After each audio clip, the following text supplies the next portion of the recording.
Waters, and I'm Head of Environmental Sustainability at Oxford University. I've been there for nearly 10 years, and so my job is to think about sustainability of the institution and our impact on the environment. And so I've been thinking about our transport impact.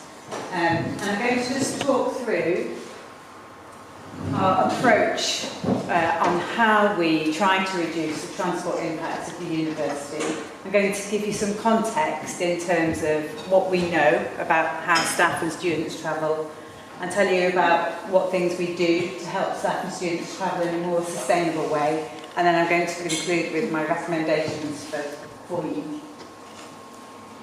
So as I said, I told you my job title and my name, and I've been there for nearly 10 years. I also, before moving into this role, I was Sustainability Manager at Oxford Brookes University, and I was there for nearly 10 years as well. So since 2003, thinking about sustainable travel in Oxford has been part of my role. My remit at the university is for staff and students and all of the university buildings and all of our different sites, but it doesn't include the colleges, as the colleges are all separate legal entities. So although we talk on a very regular basis to the colleges, we don't make any policies or strategies which apply to the colleges. People in my team we have specific people focused on transport within my team, and they talk to Oxfordshire County Council, Oxford City Council, and people within the university on a very regular basis. So if the County Council is going to come up with a consultation, then we are sure that how the university responds to that consultation, as much as possible, reflects what the people within the university thinks, or the best interest for the university. So I think the first key fact that I'm going to focus on is that we do measure our impact on transport on Oxford, and we do that by taking a survey of our staff and students and looking at what kinds of modes they use to get to the institution.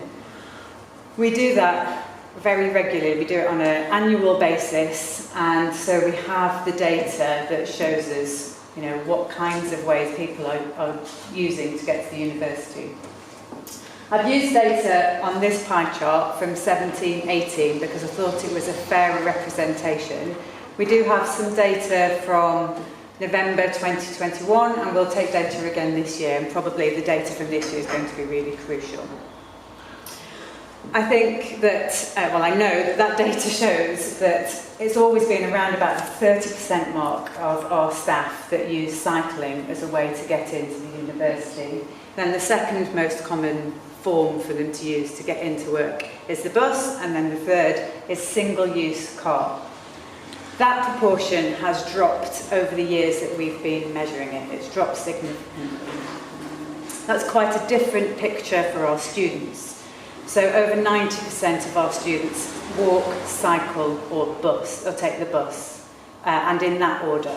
And a massive proportion of that is walking. So it's about 60% walking, 26% cycling. And that will be because the students tend to live in a much more central area. So I think that was something I just wanted to explain, that we do have that context, we do measure that data, and we do use that data to feed into prioritising the work that we might do.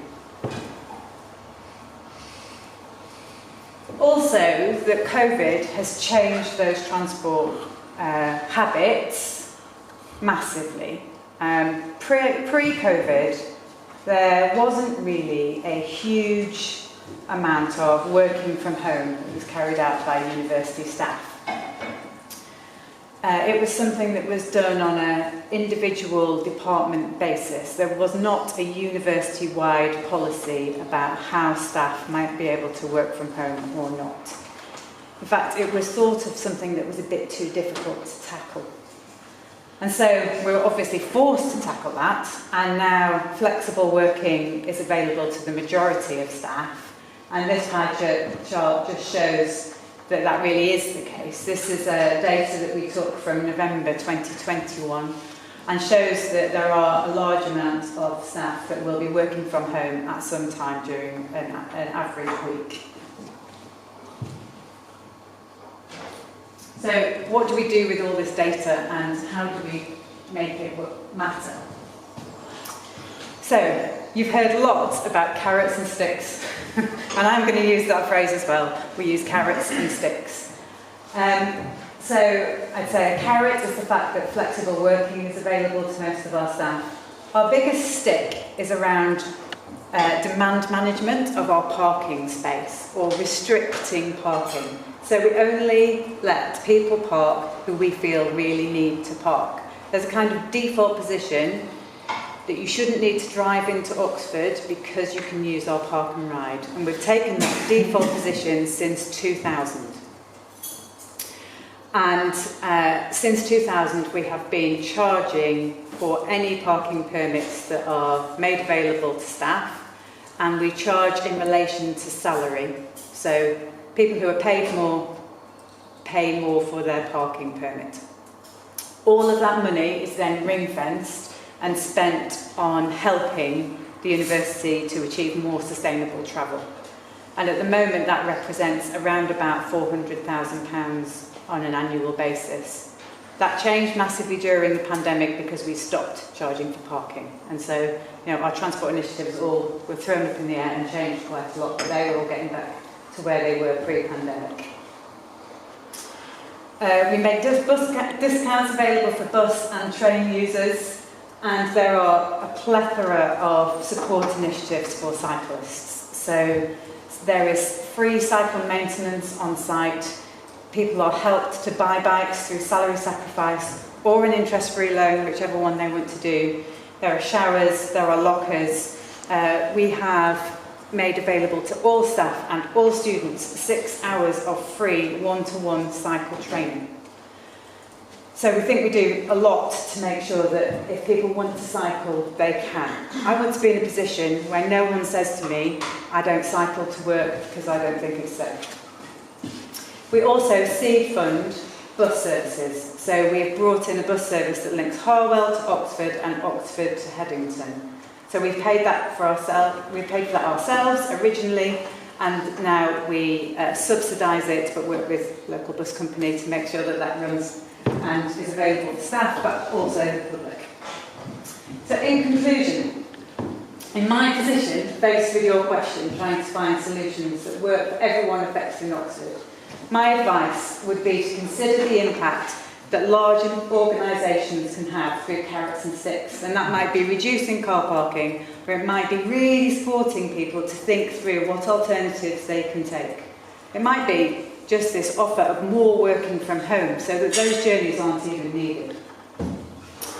And what we would ask, what the university asks in return that the county does, is provide a more comprehensive network of walking and cycling routes that are really, really up to scratch. So people aren't saying to us, I don't cycle because it's not safe. We think that there needs to be significantly improved bus and rail services that really add to the connectivity so that we're not all travelling in routes that don't make any sense. And then finally, removing traffic congestion as much as possible so that we can make sure that these first requests work, so that this cycling and walking infrastructure and increased connectivity through bus and rail can work without congestion.